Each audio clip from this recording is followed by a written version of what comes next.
Thanks for doing this. Appreciate it. Um, Lucas, really quick, where are you from?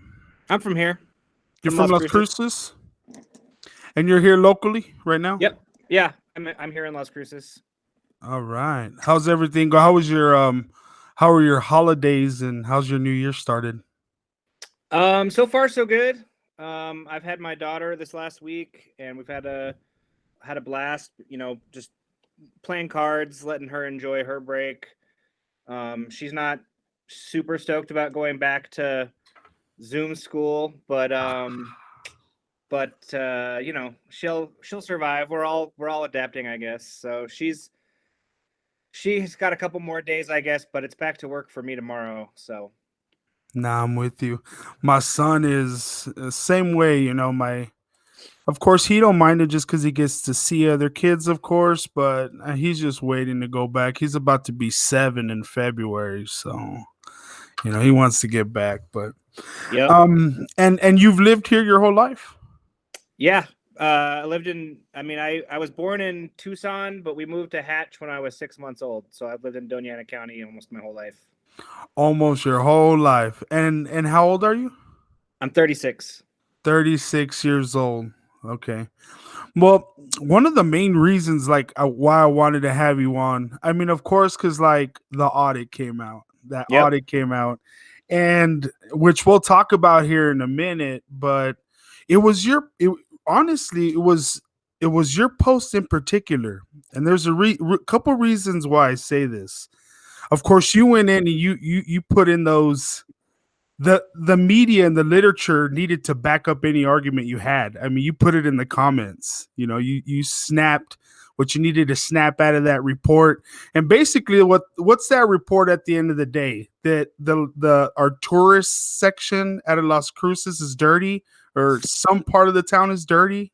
Well, it's important to remember that the people that the audit found guilty or presumably guilty are no longer at the city. They've been gone for a while, right? So San Filippo and Stuart Eade are both gone. They've been gone for a while. And we also need to remember that the city, the current like city management team, both the city council and the staff, are the ones who discovered this and asked for the audit. So the city is, like the city right now is acting in good faith because of some bad stuff that happened before. Just to be clear, right? So, um, so yeah. So at the end of the day, what this audit from this third party says that is that a couple of at least one, maybe a few city staff, city employees utilized city funds as sort of a slush fund for themselves and for their friends, and they did a bunch of um, fun stuff. Hey, real quick before I go much further, do you curse on your podcast? Say whatever you want. It Okay. don't bother me. Trust All me. right. Well, I just wanted to ask. Go So for it. yeah, basically they did a bunch of fun shit for themselves, right? They hired musicians that were gonna be here for the Country Music Fest to play their personal birthday parties. Um, they like set up this secondary group, this Friends of the like Downtown Visitors Bureau or whatever. Like they set that group up as like a pass through for money with like a really, and I've worked for nonprofits for a very long time. So, I managed one. I was the executive director of one for a long time. And like, you have to be very careful with how you take money, right? And like report where it goes, Mm-hmm. what it's used for. Um, and that's what this audit was, right? This audit is a financial audit. These are a bunch of number crunchers and people who look at money for a living. They follow the ones and the zeros and they track stuff and they look at the balances, and that's what it looks like, right? So at the end of the day, it looks like this group was, they took a bunch of money, um, and they moved it around so that it looked like they were doing what they said they were going to be doing, but it also looks like a lot of that money wound up either disappearing or being spent on like friends or going to friends' companies or whatever. Or like or like in a lot of cases there was just no, like that $90,000 of change or whatever Mm-hmm. that particular one was.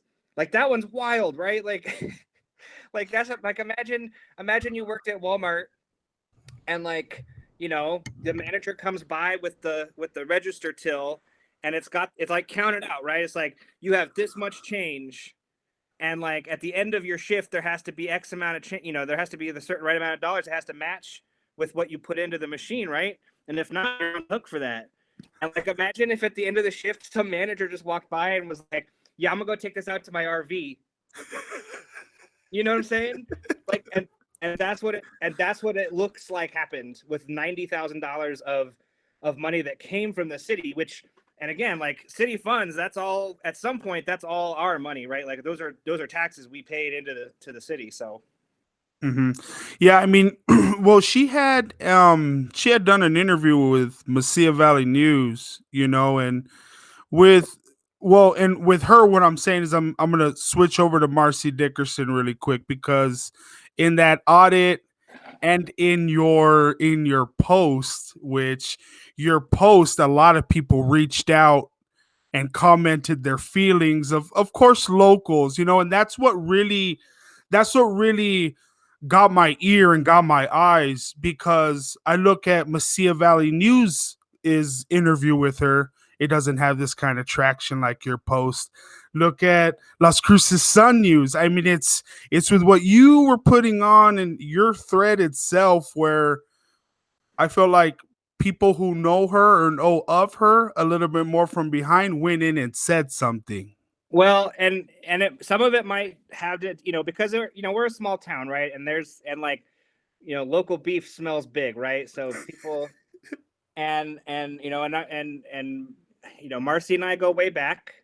Just for full transparency, right? Like she catered my wedding in 2005. Like, you know what I'm saying? Like, um, so and I was a frequent person to find at her establishment at the game for a long, long time. I used to go there a lot, and um, we've had difference of opinions over the years. Different political opinions on certain things. We fought over minimum wage, and then we agreed on on the um, on the go bonds, and the so like her and some of her friends helped a lot with trying to get the go bonds passed a couple years ago, and her and me and a couple other folks, like we would meet for coffee every week and like work on that together, right? So it's like, her and I have gone back and forth on stuff. um so at the beginning of COVID, like it became clear right away, like some folks were going to take it very seriously, some folks weren't. And you know, it looked like initially that she was going to do some good work. She was doing real well by her employees, making sure people had food, helping other families that needed food. Like, and that's all good stuff, right? I don't know. I don't want to disparage that work. That's good stuff. Right. But what happened was, so like two things happened. One, she started like making sure people saw it. You know what I'm saying? Like, there was a lot of like, look at me, look at me, look what I'm doing. And it's like, if you're gonna do good stuff, do good stuff. Don't do it so that people see you. And the second thing was that like it started to get real contentious, right? Like she wanted to do the like drive-in movies or whatever, and the Mm-hmm. state shut her down.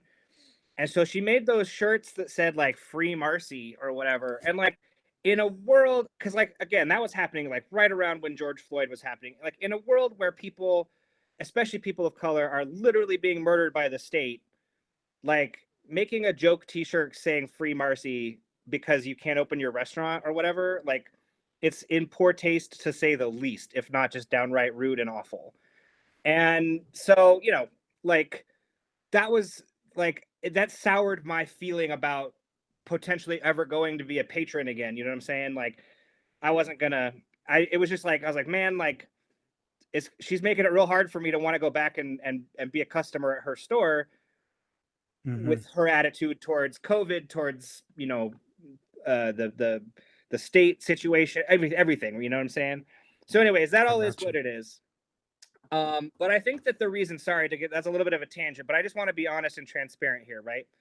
But the real It's reason okay. I think that my post maybe got seen a lot is because back right before the election, so like in October or something, um, because of my professional job, I look at a lot of um, political spending at the state level, and I found her name and her son's name and her boyfriend's name on a bunch of financial documents for these two local political PACs, right? Political action committees, PACs. And, one of those PACs was pushing really hard for conservative um, local people, right? Like, so for, some state representatives, state senators. And then this other PAC was attacking the, um, their opponents. And there was some really awful stuff. I mean, pretty awful stuff. And like, I'm in politics. I do that for a living, and I've published my fair share of attack ads, and when you're in politics, you sling mud, right? That's what we do. It's not pretty. It's gross. I don't like it. That's just the nature of modern American politics, for better or for Right. worse. So, but that's what happens, right? So it's like when I see that she's like her name's on stuff and her family members' names are on stuff, and I think that that's what really like, and like then you start looking at the people who donated money to those PACs, and it's these big oil companies, and it's other restaurateurs and other business owners in the community that have pushed back against COVID restrictions, and made a lot of noise about what the governor's tried to do to keep people safe, keep communities safe. Like, that's all public knowledge. It's all on the state record. Like, you have to Mhm. publish that stuff. And that's my job. That's what I do for a living. So it went, so like from that point on, it was like, I got to say something about this because, like, to be frank, what she was doing is small beans compared to like the work I normally do. Like, normally I'm tracking Chevron, who's spending millions and millions in the state, trying to fund, trying to back like congressional candidates or governors or whatever. Mhm. So like this little local PAC spending, a couple $1,000s, it wasn't important enough for me to pay attention to on my work side of stuff. But on my personal side, I was like, you know what? Like, the people deserve to know. I haven't seen this in the Sun News. I haven't seen this on the radio. So I'm going to publish it. So I did. I took screenshots of all of those financial things and I published them on my Facebook page. And I was like, hey, just so you know, next time you want to go have a drink, think about which bar you go to, because the person who owns this bar is doing these things. You know what I'm saying? So that set off a little bit of a firestorm. There was some back and forth back then. So I think that's what happened with my post this time, and that's why it meant something to me. I've been looking for this. I mean, a lot of people have been looking for this report to come out, right? A lot of us that follow local politics, Mhm. because there's rumors, you hear things, and you can't say anything in good faith until you have the evidence. So as soon as I saw on Twitter that the report was out, I dropped everything. I went and found it on the state auditor site, and I started scrolling. And the first thing I did was I just Control F, right? Control find Marcy Dickerson, and yeah, her name was on there like 100 and what did I say, like 148 times or something. And I was like, oh man, like okay, okay. It was definitely on there quite a bit. I went through it. It's over 700 pages, just under 800. Yeah. I mean, it is you to go through it. It definitely takes time and patience. Yeah, a lot I'm of glad I had your post. yeah, yeah. Well, and that was the thing, was like, a lot of the the narrative part of the post is like, it's a couple dozen pages, and then the rest is all, copies of receipts and screenshots and bank statements and stuff like that, which is all important or whatever. But like also, the reason the reason companies like this company that did the audit put those narratives together is because um we're not all experts, right? Like, we can't all go through 700 pages of bank statements and know what it means. Right. Like, if we could, we wouldn't need companies like them. So anyways, like that's I think an important thing to remember. Like that company does what they do on purpose. And again, it's like that's the reason why it's important. The city did this, like I don't know. I think that's something like I saw a lot of stuff that like that day that the story came out. There was so many people talking about like the corrupt city or whatever. And like, I'm not out here trying to apologize for the city or whatever, but like one, a lot of this stuff happened what like 2015 2016, so Mm-hmm. like half of the city council that's on the board now, like they weren't even elected then, right? So like they don't have anything to do with this. And secondly, even the ones who were around, like maybe the mayor, I guess, like the mayor was around, Gil Sorg was around, maybe Cassandra Gondara, I don't know, but like not very many, because like most of them have been replaced in the last 6 years. So Mm-hmm. anyway, like the ones who did know, like there's nowhere in the documentation that I saw that the city council was ever really like they weren't necessarily on the hook for this, because and a lot of people don't realize this, but in our style of city government, the city council doesn't have a lot of power for day-to-day stuff like the money. Like we have what's called a weak mayoral system, right? So like the city manager is technically the only employee that the city council has direct access to. Everybody else in the city government, like who's an employee, they report to the city manager, not to the city council. So like city council's job is ostensibly to like they pass resolutions and regulations and laws, and I mean not really laws, but like they do stuff like that, and they listen to the public. They're the input place, right? And then like the city, when you go to a city council meeting, the city manager's there and the city attorney is there, and like everybody hears all the information, and then they go back, and they spend the rest of their time talking to the city manager and telling him like, hey, listen, like that thing that we heard, like that sounds important, or what, like, oh, like the people want a recycling program, like make a recycling program, like. And then the city manager's job is to like go to the right departments and talk to the right people to make that happen. So Mm-hmm. like that's how stuff like this can happen, for better or for worse, right? Again, is like, Stuart Eade, who was the city manager at the time, like, yes, he reported to the city council, but a lot of this stuff that was happening, all that like back and forth stuff where like money's changing hands, or like an email's going back and forth or whatever, like that was just Sanfilippo and Stuart Eade, like that was just them on a regular work day. You know what I mean? The city council had nothing with it. The rest of the city apparatus had nothing to do with it. It was just a couple of like ugh kind of guys doing ugh kind of stuff. You know what I mean? Like that's what it comes down to. So Well, I can definitely see that there was some. Obviously, I mean, going through and seeing what we read and what's out there, there's hint of corruption just because obviously stuff doesn't fall together. But she has like a defense, like hearing, I mean, not a defense. I mean, she's open to everybody coming to ask her questions. I mean, if you saw her interview, it stated, she wasn't approached by anybody or nothing. And then she kind of calls it a witch hunt. She said this is the city's second go around for this audit, that they spent over 200K on this audit, so do you think, since you've been around, I mean, I live here now, I've lived here for a little bit over a decade, but since you've been here your whole life, do you think it's, I mean, do you think it's a witch hunt? no, I think that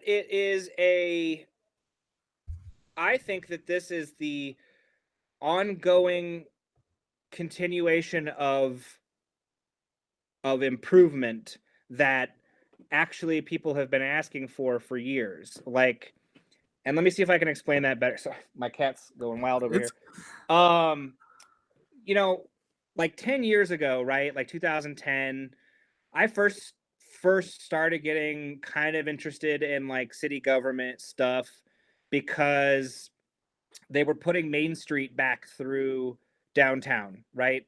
Because like it had been closed in the 70s.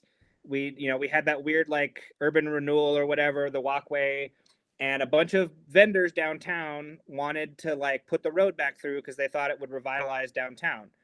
And now here we are 10 years later, and like it's dope, right? Like, and because that's happened, you know, in the last couple years, like we've had all these restaurants and bars come downtown. There's a couple of shops, like the farmers market's doing really well. We've got the plaza, you know, like they've got all the road construction is nice now, like in terms of how you can get around and park and stuff.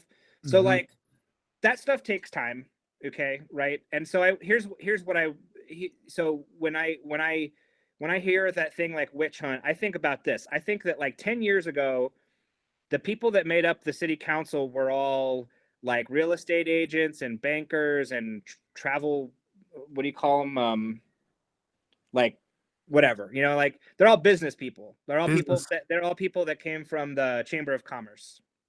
And now Mm. we have people who are community organizers, who are social workers, civil rights attorneys, environmentalists. Like we have a much more diverse background on our city council. And that reflects the work of this community over the last 10 years to make our city reflect who we are more, right? Like we're more than just a handful of business owners that go to like the Chamber of Commerce luncheons or whatever, right? Like we're a very diverse city, and as part, and this goes up to the state too, right? Like there's been a lot of work at the state level to have more open government and have like an ethics committee, things like that. So I think that what happens is like you have some people that come from sort of an old school way of doing government, and the old school way of government was like, yeah, you get an appropriation for $100,000 for a project that costs $90,000, but like, like was that other 10%? Like, you know, like that's just, and that's like how it used to be, Yeah. right? And like that's how it used to be, and like all those jokes about like why it costs, you know, $10,000 to build a toilet or whatever at a park. You know, that's why. It's because of government graft and government like misspending and things like that, and the problems with third party vendors. And so it's like, you know, all because of all of that, we have people and we have mechanisms in place now where this like that's the city's job. Like every citizen should be stoked that the city did this, that the city like went to the trouble to say like something seems weird here and we need to get to the bottom of it because the people deserve to know how their money's being spent, right? That's to me like I'm grateful. I'm really grateful that the city has taken the steps to like, you know, to go to the state auditor and say, hey, we think something is, you know, is wonky here, and the state auditor to take the steps to go, cool, we're going to go, here's like a third party company that has no affiliation with anybody so that we can trust their results, like they have no dog in the fight or whatever, like they're going to get is like the fiduciary evidence, and they're going to go through it and they're going to give us the results of that, right? So like that's the thing. And so like when so that, I had to laugh when Marcy like commented about that no one's reached out to her or whatever. Well, yeah, because it wasn't like a this isn't like a grand jury or like a criminal investigation. Like no one wants to know how she felt about it or whatever. You know what I mean? Like no one cares about that. What this job was just to see where the money went. Like the money went here, and then the money went there, and then the money went here, and then the money went there. And like that's like and if as a result of this there is a further investigation, then people will like ask her what her role in it was, and they will ask her like, you know, did you do this knowingly? You know, was it a mistake? Did something, you know, did you get pressured? Whatever. Like all those questions will come out. And that's the thing is, and so like, yeah, I don't want to, you know, I know that my post came off very accusatory, but it was based solely on what I saw in those numbers because you got to say, like, they look pretty damning.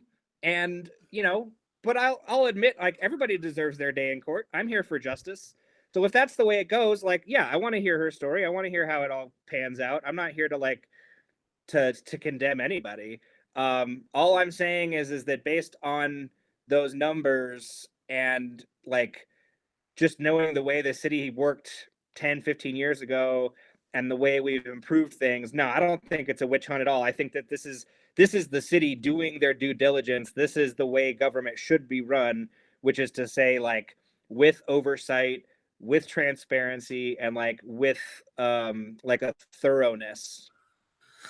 Yeah, no, no, I'm with you. Well said, well said. Because she did. I mean, she referenced it as a political witch hunt, and seeing where we're at now as a community, it definitely more diverse. And I Yeah, think that diversity. I know, with you referencing that, you can see that diversity in your post, and I think that's why.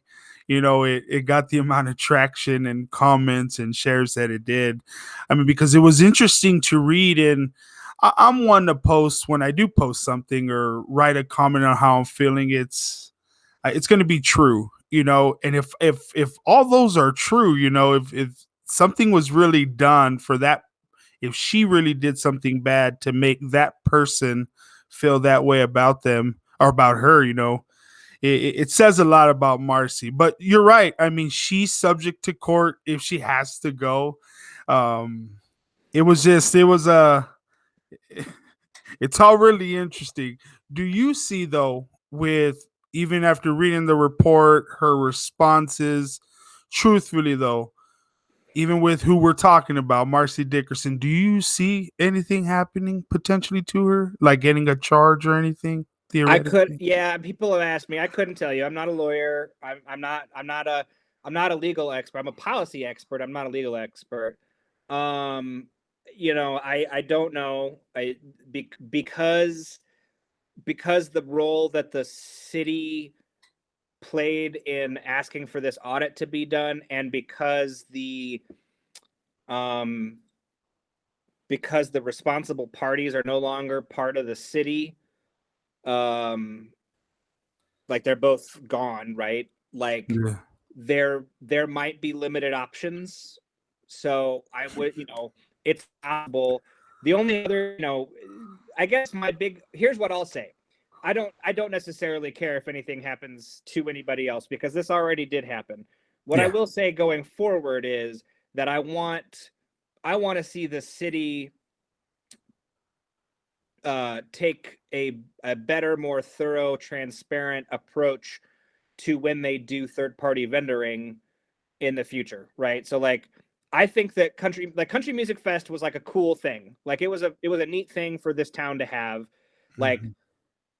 that kind of music's not my jam all the time, but like going to an event downtown, having something to look forward to, having some celebrities in town, like that's all good stuff. Like I believe in the idea of that. I think that the people that were behind that thing had good intentions in mind to try to bring something fun to Las Cruces, but also like some economy and some and a like something that people outside of Las Cruces knew about Las Cruces. You know what I'm saying? Like, Mhm. so I have no qualms with that by any means. Just to be clear, so like I want to see things like that happen more. I want more cool things to happen like that for Las Cruces. And it's not like the government's job. It's not the city of Las Cruces' job to necessarily run things like that. You know what I'm saying? Like it's not like there shouldn't be a department of the country music fest or whatever. So like we have to have some sort of interface between the government institution and third party vendors. um all I all I want though is I want there to be transparency. I want them, if if we collectively decide as a city that we're going to have something like that, I want my tax dollars to be spent prudently and like efficiently, and I want the vendors they hire to be professionals, and like, you know what I'm saying? Like I want all that to be case. I don't want it to look like at the end of the day that like there was a lot of quid pro quo happening, right? Cuz like that's what it looks like. What it looks Mhm. like is like a local, buddy got a contract and used the contract to secure multiple, financial windfall bids, and then like at least one time utilized that connection for like a political favor for the whole noise ordinance thing. You know what I'm saying? Like that's pretty wild. So that's the thing, right? It's that appearance of impropriety. That's the thing that's frustrating. And like And like we live in crazy times, no doubt, you know what I'm saying? Like with the current national administration and current national wave of politics, let's just put it right there. Like it's hard. It's hard sometimes to like, like you can hear somebody say something or see what they say. Like you could see their tweet, right? Or you can see the recording of what they say, and then they like, no, I didn't say that. Oh, you're taking it out of context. Whatever. Like, you know what I mean? And it's Yeah, like now all of a sudden it's on me to have to argue that like you said the thing. So, like that's where things like this report are so important because you have somebody like you have these non-biased groups. That's the thing. Like it can't be a witch hunt.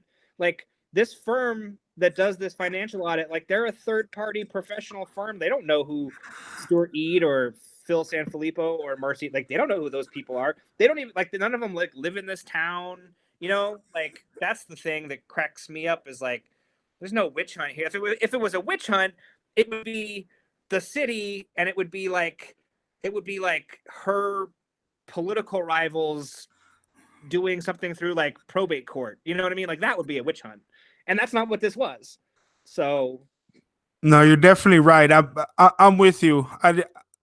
Hearing her and of course hearing her talk about it. I mean, it's at that point in time. I mean, if it was me, I would say everything as comfortable as I need to. But sure, I don't want nothing to happen to her either. I mean, at the end of the day, just if you're accountable, if you're responsible for anything, pay it back, pay your fines, do things like that. But like I said, I mean, initially seeing everything that was on, which by the way, good job on the commenting there. How long did it take you? A decent time to go through that, past the receipts and everything? Like, did it take you a oh while? yeah, I mean, like I got through. I mean, I was posting the screenshots in real time, so like you could see. I mean, I think I posted the last screenshot that I posted about 2 hours after I posted the initial post. And then I spent some time working on some of the receipts and stuff, just wherever I found her name. Because for me, again, this goes back to like there's a lot in that report, right? And it goes past Marcy Dickerson, like the stuff that the city was doing, the stuff with the city manager, the Convention and Visitors Bureau. Like, there's a lot there. That's a whole other podcast, maybe multiple podcasts. But like, because for me in my job, like when I saw like when Marcy Dickerson crossed into the same political arena that I work in every day as the named responsible party on a political action committee for the state of New Mexico, like I'm now very interested. I have a vested interest in like what this person is going to be doing, and so I was curious, because that's the thing, and that was the way I phrased my initial post. I don't know if you remember, but like you know, in the year of our Lord 2020, Marcy Dickerson was a was the was behind two political PACs in the state of New Mexico, and as recently as maybe last year or 2 years ago now in 2019, like is now the like subject of this investigation, right? That Mhm. goes back half a decade and racks up nearly $2 million. And like that's a bigger story to me, or not a bigger story, that's a different big story to me, that somebody who's continued to manage other people's money, because that's what you do when you run a pack. When you run a pack, you get money from people and you get to spend it more or less however you want, you know? So it's like when she opened up these packs and started taking money from other restaurant owners, from oil companies, you know what I mean? Like from and then that's the other thing is like packs move money like from pack to pack to pack. So it's like she took money from like the Hutchinsons who own Mason de Masia, or it's not called that. What's called the Hacienda de Masia and Mhm. La Posta. Like, so she took money from them. She took money from this oil company, Jalapeno Energy, I think it's in Albuquerque. Anyway, so it's like she takes all that money, and then once she has it in her bank account, she can do whatever she wants with it in the realm of politics stuff. So like that's my question, right? Is like, and not that I politically agree with the people that were giving her money, but I just am curious if like we just have to be curious what it means for somebody who's under investigation for fraud to the tune of $2 million to be operating these other bank accounts in our political world, trying to influence our politics, right? Like that's what it comes down to. No, It's that's go it's ahead. not just it's I mean everybody's entitled to their political opinion, right? Right. And especially because of social media, like everybody can go on Facebook and be like, I support this candidate. That's fine. I have no qualms with that. But the second you like you put your name down, you put your address down, you open a bank account, you provide the state with copies of your bank records to prove that you got a check from so and that you're going to be spending it on this political action, like when you have to do all that, like that escalates. Like you're now a player in that world.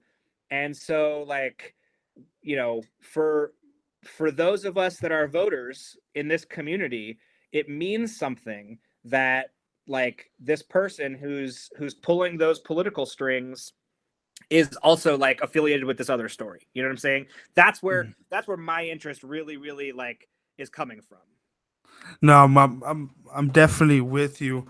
One thing that I think this audit did is it exposed that there's obviously something wrong in the city of Las Cruces, or there's a hole somewhere.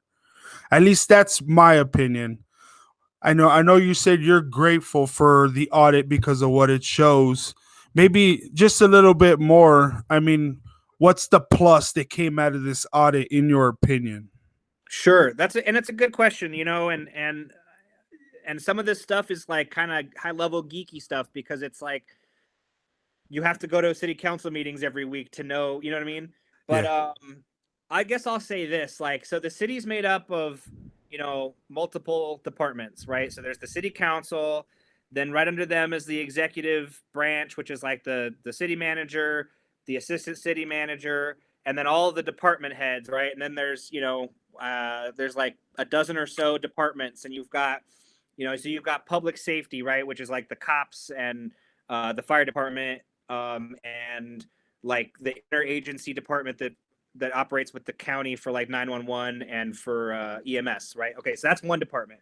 Then you have like public works, and then that's like water and gas and stuff like that. Then you have waste management, solid waste and liquid waste, and so you have like the sewers, and you have the trash trucks, and you know all those things. And the trash trucks are a third party vendor, so that's a good example of this, right? Like, you know, when you're no, not the trash, I'm sorry, the recycling. Like, so Mhm. Friedman Recycling is the third party vendor that picks up our recycling in the city of Las Cruces. So like that, imagine that, like that's like imagine that an audit found out that like Friedman Recycling was bilking, you know, Las Cruces residents out of millions of dollars every year or something like that. Like that's what this is. It just happens to be in this other department. Right. So okay, so the reason I bring all those up is because not that it matters most of the time, but it is worth noting that Las Cruces, like the city of Las Cruces, is recognized by all of these like national and international groups for the way our city is run for a lot of things. Like specifically, our water department is like it's an award-winning water department. Like the guy who runs our water department has a PhD and like is an expert and goes around the world telling other cities how to like make their water departments better. So like that's dope. Like that's cool. Good for us. Um, but like, okay, cool. So like that department's great. But Right. then you have this other department of like the visitors and convention bureau, and you know, it turns out that it's a barrel of bad apples. And like, crap, you know. And you know, that happens. And I'm not going to excuse it, but it's good for us to know. And what do we do? Like, do we scrap it as a department? Do we, you know, reform it? Do we rehire everybody? Like, do we fire everybody and then make everybody interview back for their jobs? um One of the things that's been confusing for that department, or you know, that I think it's a department, is that like for a long time they operated autonomously. Like that's what that whole part of the whole thing with the audit is, that it was showing that San Filippo was it appears like operating off like off base or whatever, because he would he would shift all this money from his department, which was in the city, out to this third party group, this friends thing. And then over there at the friends thing, like he could kind of just tell them how he wanted to spend the money and they'd cut the check. And like that's where there's been problems with like the management of the Rio Grande Theater for years and years. Um because that was like that was that was a weird, I mean, that goes back 15 years ago or something like that, where like the Donia Arts Council was trying to raise money to buy the building, but they couldn't, so the city stepped in and like helped them by like raising the funds. And but because of that, like the city became like the landlord of that building or something. And so then like so that's how San Filippo eventually like was able to move the Convention and Visitors Bureau from the building that was on Water Street over to the Rio Grande Theater. Was like he was like, we're calling in your rent, and he had moved everything over there. And like the city was kind of like, okay, like, and part of that's because, you know, when you have somebody, and I don't want to say anything that I don't know for certain, but I will say this: I met that man many times over the course of my years of work doing stuff. He was a pretty charismatic guy. He's the kind of guy who tells you you look great. Have you lost weight? Have you met so and so? Real, he really builds you up. And it's unsurprising to me that a guy like that could manage to make everybody feel like things are fine for 5 or 6 years.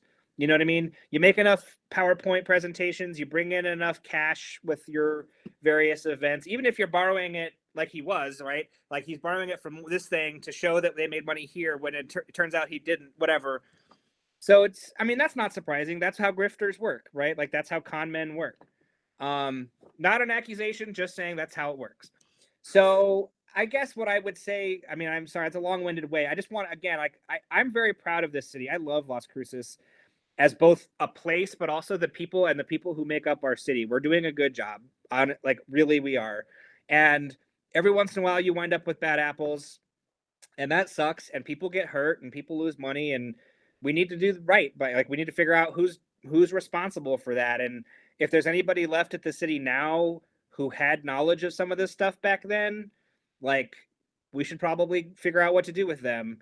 um the fact that some of these people left and got like pretty decent severance packages, because I know that some of them did, like that sucks. And you have to wonder, like, how did they get away with all this stuff, start to get in trouble, and then leave while taking their, you know what I mean? Like I have questions about that, so I want to know about those things. um but I also don't think that we need to throw the baby out with the bathwater. I think that we need to look at this and say, hey, like, this uncovered some bad shit, but it uncovered bad shit that happened a while ago. And the people who asked for this to happen were acting in best faith, and they were acting on our behalf to say, like, I want to know where our money went, and I want to know if it got spent right. And if it did, then cool, no harm, no foul. And if it didn't, like, how do we make sure that it happens better in the future? And how do we make a better visitors and a convention bureau? Because like that's like if you go on like all these community pages and stuff, and it's like people constantly whining about um like, oh, like, well, we don't, this is why we don't have things like a whole enchilada fiesta. This is Yeah. why we don't have, the parades. This is why we don't have whatever, whatever, whatever. And it's like the the the like the Convention and Visitors Bureau, like their job. And I went to this back in like 2017. I did the city does like a leadership academy thing for like neighborhoods. And so like each per district, like so many citizens can go, and like you basically spend one night a week for 12 or 13 weeks learning about each department and like what they do and stuff.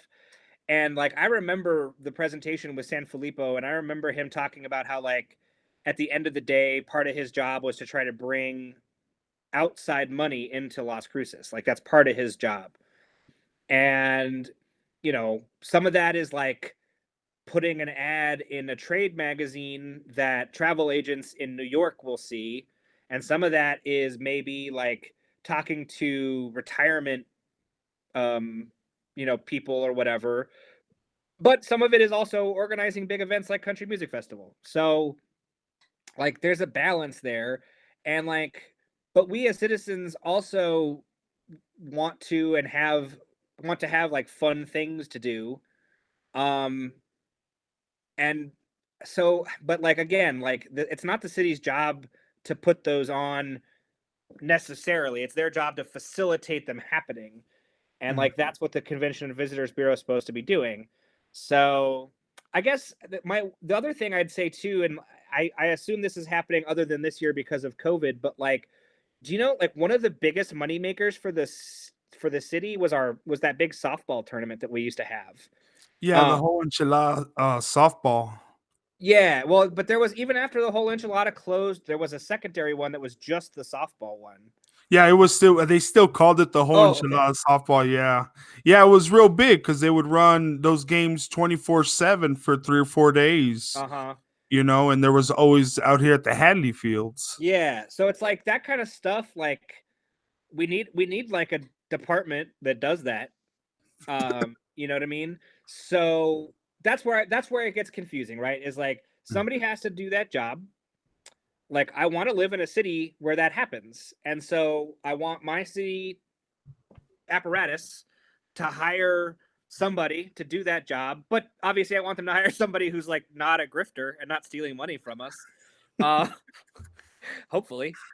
Hopefully. Well, I think that if like I like your approach to it, you know, um the way that I see it, if locally if we all cared a little bit and wanted to know where our taxes were going, make sure they were being spent efficiently and so forth.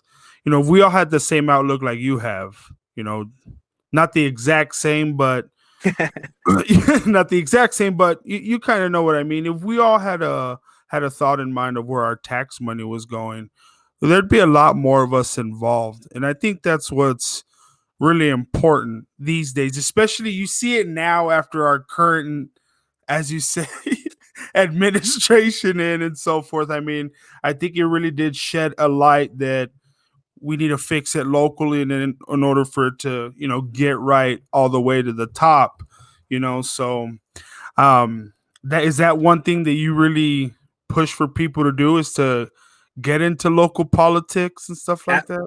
Absolutely, absolutely. I mean, like, um, you know, back during some of the initial conversations with minimum wage, like whether or not you think minimum wage is a good idea, the way that happened, the way it went down in Las Cruces was the city, the city, and by the city I mean like the city council and some of their administrators. They were like, we're gonna put together a work group, and the work group is gonna have representatives from the business community, from the Chamber of Commerce, which is made up of the business community, so they had like two seats at the table, and and then from and then we're gonna have like a professor, and then like the fourth one was like, and then we're gonna have like a community activist, and like so they hired, so they got like a business guy and then another business guy, and then they got a pro business professor from the College of Business. So the little business, like the little round table, whatever group was super pro business, obviously, right? And because of that, they were very anti minimum wage. Now, again, sort of despite how you feel about minimum wage, that just doesn't, to me, that's not a fair thing. Now, the flip side of that is that those of us that were working on the minimum wage stuff from the community organizing side, and I was always just there as a supportive voice. It was never my bag. I want to be very clear. It was a lot of folks with Cafe and some other really amazing groups from the state. But anyway, like those groups organized the heck out of this community, and they helped cover they helped cover wages for people who worked for minimum wage so that they could take time off from their minimum wage jobs in the middle of the day to go to city council meetings and testify about why it was so important to them. And that made a big difference. That really did. Hearing the stories of how like a shift up in minimum wage would help people really change minds on the city council. And that's one of the things that I think was like one of like really frustrating for me to see it happening in real time, was that like I'm very fortunate and privileged that because of my job, which for many years now has been to mostly be just involved with politics one way or the other. And sometimes that means going to city council meetings, sometimes that means going to Santa Fe, sometimes that means watching hours of testimony online, whatever. Like, I get to go do that stuff. That's my job. But like, if you have a city council meeting at 1 o'clock every other Monday, like most regular folk are working or in Yeah. school. Like, that's a really hard time for people to go. And so one of the things that I would see a lot is like you see the same people showing up at city council meetings all the time, and it's business owners because they can afford, they can leave whenever they want, right? It's like Oscar Andrade, the guy who owns Pickwick, and it's Marcy Dickerson, and it's and it was Mike Beckett. It was all these guys, all these people who opposed minimum wage because they owned the businesses and they could come and go from their businesses as often as they wanted. Meanwhile, their employees that they were paying minimum wage to, they couldn't leave to come testify. You know what I'm saying? So yes, and so here's what I'll say is like it is imperative that people get involved with their local government, because stuff like that impacts us all the time. Whether it's like a lot of things, like you'll hear business owners, like people like Marcy, will talk about like the how they're double taxed, and like that's true. Like that's a true statement because Mars Susana Martinez, the former Republican governor of the state of New Mexico, she went back on her word. Like this is old. This is like 10, 15 years ago, or 10 years ago. But like she basically pulled support for communities through this hold harmless tax, which is like, I don't know, it's complicated tax stuff I don't really understand. But basically what was happening was that our city and our county were both getting some funds from the state. And like those funds, like our city and our county were budgeting around getting those dollars. And then one day like the governor was just like, nah, never mind, we're not giving you that money anymore. So like the legislature had to scramble and be like, oh shit, like our cities and our counties are going to be hurting, what do we do? So they gave special permission, and this is, I can't remember, this was like 2014-ish, sometime around then. They gave special permission for cities and counties that were affected by this hold harmless tax to raise their GRT, like their general taxes, to compensate for those missing dollars. And of course, every city and every county that could voted to do it, because if you can do it, you do it. That's just how cities and governments work. And so because of that, if you live in Las Cruces and like you go buy a tortilla, like you're paying tax to the city, but then you're paying tax to the county, and then you're paying tax to the state, right? And then at the end of the year, you're paying income tax to the feds. So so yes, so Marcy's not lying when she's saying that business owners are taxed twice because they have to pass on that tax, but we're paying it too, right? Right. As consumers and as citizens. So like we have to fix that. Like we have to figure out how to fix that, and it's hard and it's complicated stuff, but like somebody out there has a good idea. You know what I mean? Like Mhm. somebody can figure it out. And even if you can't figure it out, just knowing that that's like the way it works, like that would be helpful for people, because when you hear it from me, like it sounds like, what? Like I didn't know that. Like why am I getting taxed? Like I'm mad now. But like I'm not an expert, so like probably there's somebody out there who could explain it better and has like a good reason or whatever. I don't know. My point is that like stuff like that happens all the time, and like especially too, like if you look at the last 6 months of American history, right? All the stuff with Black Lives Matter and defunding the police, like, and what does defunding the police mean, right? And like there's been good discussions at the city level in Las Cruces. Even right now with we don't go to city hall, but like city council still meets. They have Zoom meetings, and people are allowed to go, and you can raise your hand and talk, or you can reach out to your city councilor and like email them and like start a conversation with them. Like that's allowed. You can do that. Mm-hmm. Um, a lot of them too now have social media, right? Facebook or Twitter or Instagram. Like you can find them there and talk to them. Like they're elected to represent you. Go talk to them and tell them what you think. And Mm-hmm. because I guarantee you, like whoever's listening or seeing this podcast, like probably if you've never talked to your city councilor and you think you might maybe kind of agree with some of the stuff I've been saying on the surface or whatever, like, let me guarantee you this. Most of the people that are talking to the city councilors do not agree with me, do not sound like this. They sound like other people we've been talking about on this podcast because they have the time and they have the power. So, like, make your voice heard, like, get involved. Like, everything from, like, the speed limits, like how where a traffic light goes, what kind of new businesses may or may not come to Las Cruces, like how your neighborhood gets zoned for new houses or new businesses, like no new construction, where the next school is going to go, like what school district you're going to get, how much property taxes are going to go towards helping a school in our state. Property taxes don't fix the schools as much, but like they do help, like um with the base anyway, like all that stuff matters. It all matters. And I Everything can't does. and it's like everybody pays attention to like the president, even before Trump, everybody pays attention to that race because it's big, right? It's big and like it's important. Or like maybe to your congressperson. But like, you know, I guarantee I've seen way more changes in people's lives because of the stuff that happens at the city, at the county, and at the state level.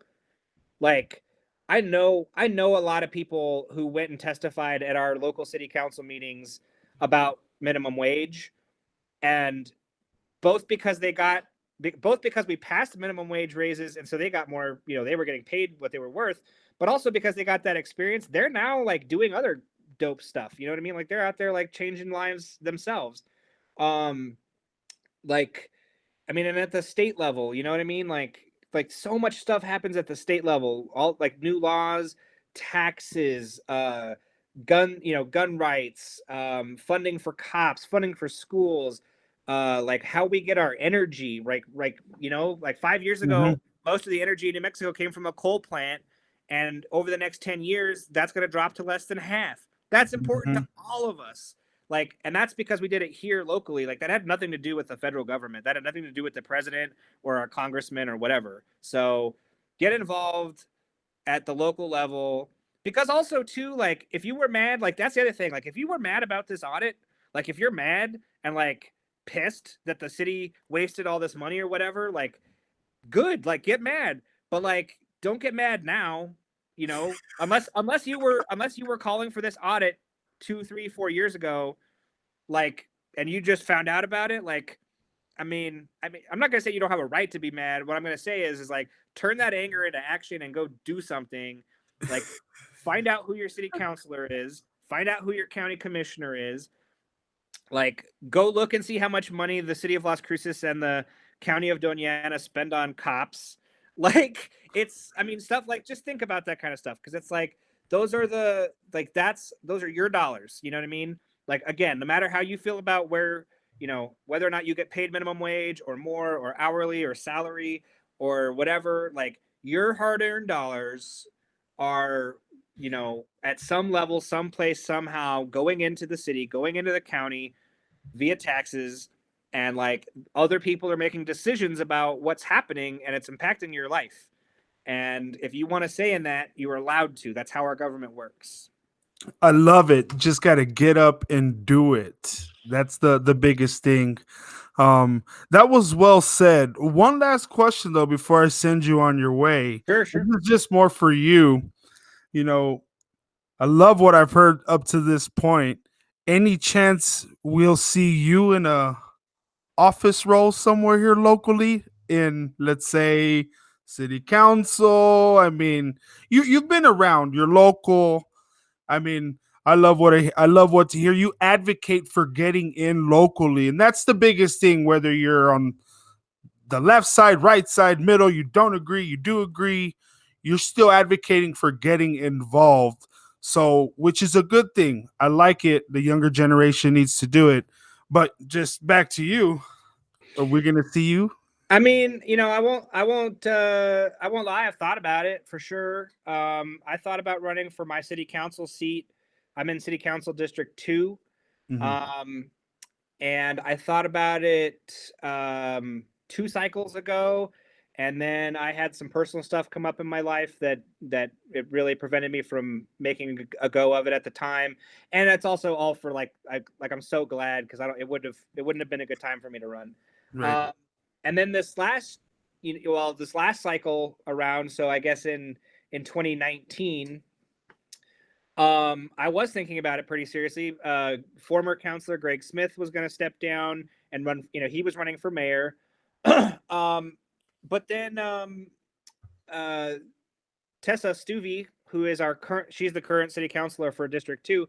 Her and I knew each other somewhat professionally through some work stuff, and again, like in these political circles, people tend to talk and know things, and so she knew that I had thought about it, and she called me, and we had a cup of coffee at Milagro here in the district, and she told me why she wanted to run, and I'll tell you this: I have a school age daughter, and um, and one of the things that matters to me as a citizen in Las Cruces is to have representation on the city council of a parent who knows what it's like, the struggle of parenting a school age kid, right? Because it's tough. It's a tough gig. Like, no matter what your job is, being a parent is tough.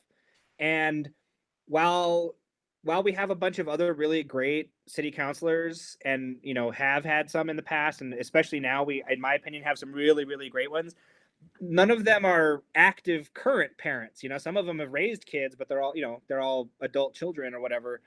So when I had this conversation with Tessa, like, she brought that passion of being a parent to wanting to run. And then here's the other thing, man. Like, I'll be honest, like Greg Smith, older white guy, right?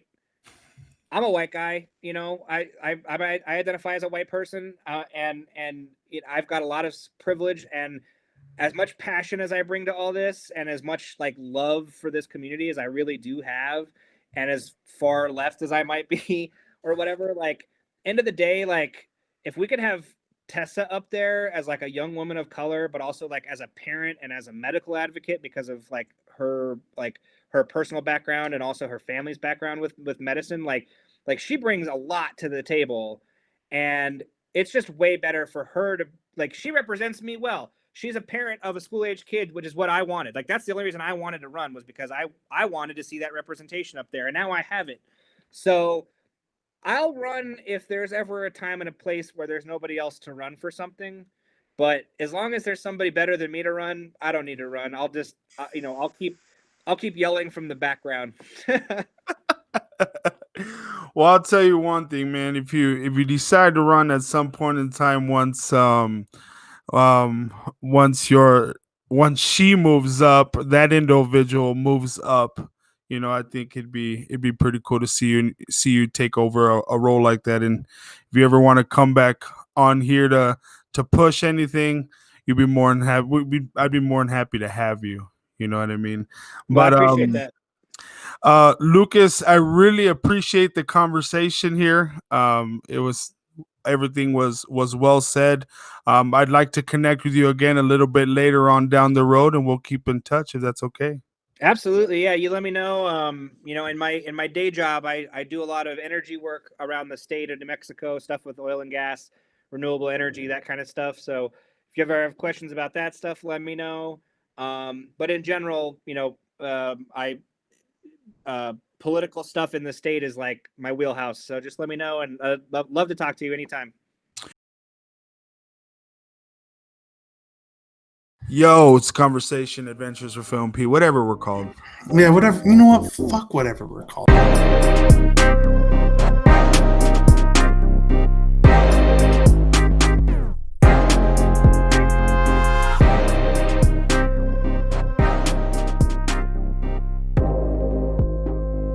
This is Pete. I'm Phil. I fucking hate you. I love you. We're out.